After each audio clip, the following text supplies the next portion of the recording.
Miss GoElectric here. Today is Sunday, March 16th, 2025, and this is The Current, weekly EV news in about 10 minutes. It was a busy week for German automakers. Mercedes-Benz unveiled the production version of its third-generation CLA in Rome this week. I've been looking forward to this since I saw the concept at the 2024 Consumer Electronics Show. What a stunner!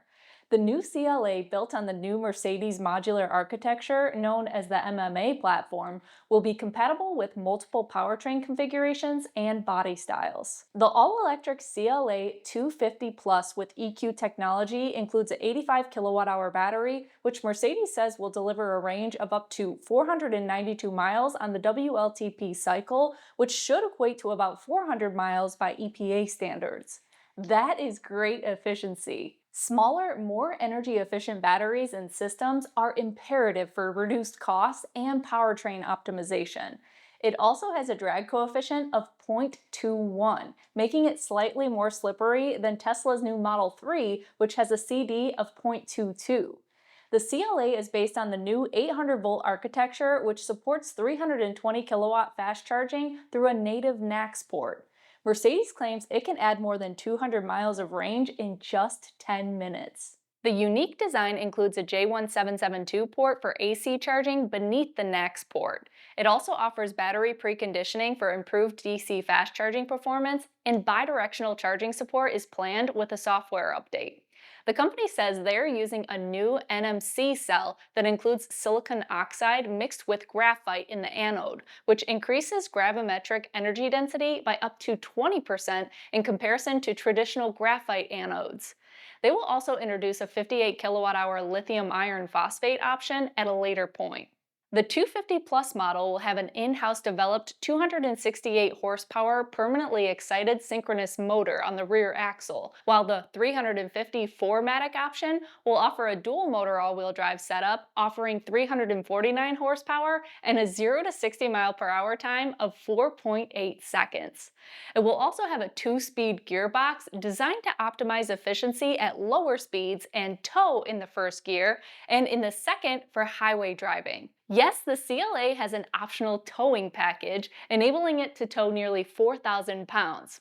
That sounds a bit familiar from last week's episode. The new CLA will also have what Mercedes calls an air-to-air heat pump that utilizes the waste heat from the electric drivetrain, the battery, as well as the ambient air to improve efficiency of the cabin heating and cooling systems, expending 1/3 of the electrical energy that a comparable auxiliary heater would need for the same output. Inside, the CLA introduces the generative AI virtual assistant through the Mercedes-Benz operating system, which is based on OpenAI's ChatGPT 4o and integrates Microsoft Bing and Google's Gemini for the infotainment and navigation inquiries. Mercedes is relying on Google Maps for route planning, saying they work directly with the software giant to optimize the fastest and most convenient routes for charging stops based on factors including topography, route profile, ambient temperature, speed, as well as heating and cooling needs. Where applicable, the system can automatically make a reservation for charging 15 minutes before reaching the charging station on a road trip.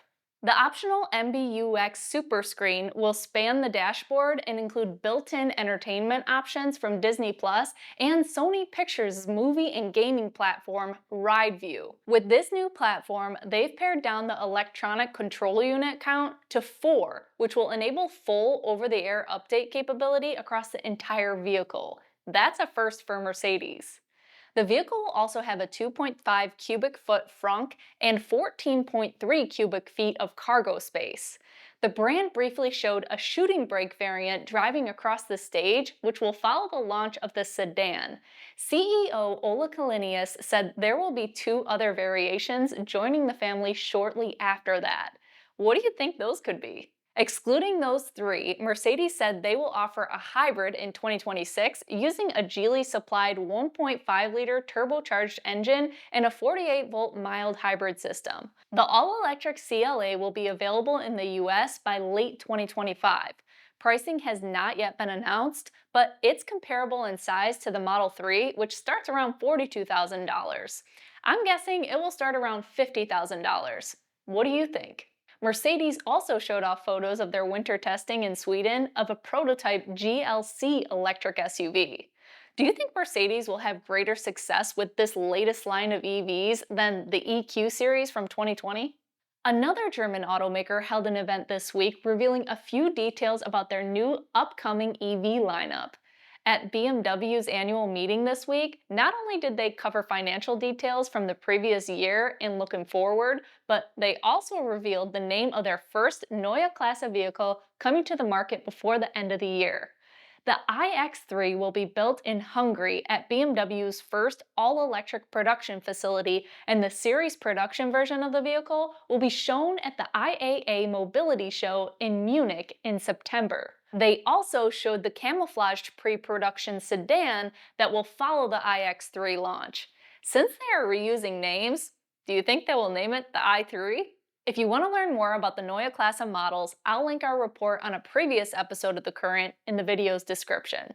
Volkswagen's luxury performance brand Porsche also held an annual meeting where they confirmed they would delay the all-electric 718 two-seater, which was expected to premiere by the end of this year. VW Group and Porsche CEO Oliver Blume said it will now come to the market after the all-electric Cayenne. The Cayenne EV is expected at some point late this year. The delay comes as a result of the bankruptcy of Northvolt, who was set to provide the brand high-performance batteries for the model. Chief Financial Officer Dr. Breckner also prepared investors for a challenging 2025, saying, "The extensive rescaling of the company as well as the investments we will be making will have negative impact on the result for the 2025 financial year. We are consciously setting out on a comprehensive recalibration and sustainably strengthening Porsche for the future." The company plans to reduce employee count by nearly 2,000 employees by 2029 and invest over $1 billion rescaling its product portfolio, software, and battery activities. Another VW luxury brand, Audi, has finally opened US orders for the A6 e-tron Sportback sedan, which has been available in Europe for a while now. The brand expects it to hit dealerships this summer. The A6 e-tron is built on the PPE platform, shared with the Q6 e-tron and sister brand Porsche's Macan EV. It includes a 100 kilowatt-hour battery, delivering an EPA estimated range of up to 392 miles. It also features an 800-volt architecture with 270 kilowatt DC fast charging capability, which Audi says the A6 will achieve a 10 to 80% charge in just 21 minutes. On lower output 400-volt compatible charging equipment, it can reach speeds of 135 kilowatts. Buyers can choose between a rear-wheel drive model with 362 horsepower or an all-wheel drive quattro variant delivering 422 horsepower. The high-performance S6 e-tron ups the ante with up to 543 horsepower. With launch control, they say it can deliver a 0 to 60 mile per hour time as low as 3.7 seconds. The estimated range for the high-performance variant is 324 miles. Available options include an adaptive air suspension, a 20-speaker Bang & Olufsen premium sound system, subscription-based Audi App Store for in-vehicle streaming entertainment, and augmented reality head-up display. Pricing will begin at $65,900 for the premium trim. There's also a bit of VW Group EV news close to home for me. The Volkswagen plant in Chattanooga, Tennessee, where the brand manufactures its all-electric ID.4 and internal combustion Atlas SUV, has begun offering its 4,000 workers a buyout package to quit.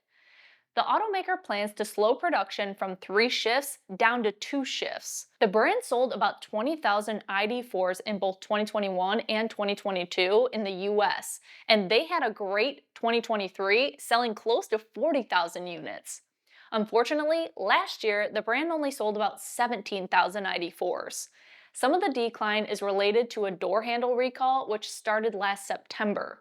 It affected more than 98,000 vehicles and included a halt of sales nationwide, which lasted until January of this year. Even though the brand has made improvements to the ID.4 with a recent refresh, including ChatGPT functionality and improved range, it is priced at over $40,000 and does not offer any standout advantages in the marketplace. In order to keep the factory running and avoid certain tariffs, VW has reportedly considered manufacturing Audi and Porsche vehicles there, but that did not materialize. As we reported back in episode 7 in April of last year, the employees at the plant voted to unionize. That hadn't happened at an auto factory in the South since the 1940s. 5 weeks ago, the United Auto Workers Bargaining Committee released a video series quantifying profitability of the world's second largest automaker and outlining their intent to negotiate for tens of millions of dollars in wage increases and new benefits for their first contract. Shortly thereafter, a VW parts depot in New Jersey joined the UAW this month, adding to their leverage. VW offered a contract proposal in early March. On March 5th, the UAW posted an update announcing that they've rejected the terms.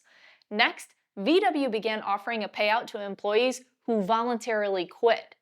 On Thursday, the UAW held rallies at the factory and filed federal charges with the National Labor Relations Board and contacted the presidential administration for assistance. Volkswagen claims its voluntary attrition program terms are legal. Manufacturers with unionized labor forces are vulnerable to strikes and untenable contract terms. Volkswagen could be faced with the decision to increase labor content costs on a factory with a poorly performing product or close down its only US plant entirely. How do you think this will pan out? If you are local to Orlando, Florida and want to learn more about e-mobility and test drive EVs, e-bikes, and other e-mobility products, consider joining me at the Electrify Expo at the Orlando Convention Center next weekend. I'll be there co-hosting EV reality check sessions all day, debunking common electrification myths. You can find a link below for tickets, and I hope to see you there. Here in Tennessee, spring is springing. That means it's time for e-bikes and motorcycles. This week, we published a detailed review of the carbon fiber Urtopia Fold 1. As with nearly 100 e-bike reviews before it, I spill the beans about the pros and the cons and share a discount code. You can learn more by clicking here and in the video's description. Well, that just about wraps up our episode for this week. Don't forget to join me on X, Instagram, LinkedIn, and TikTok for real-time updates and fun stories which might not fit into the current. Thank you all for joining me this week, and until next time, drive, fly, ride. Go electric.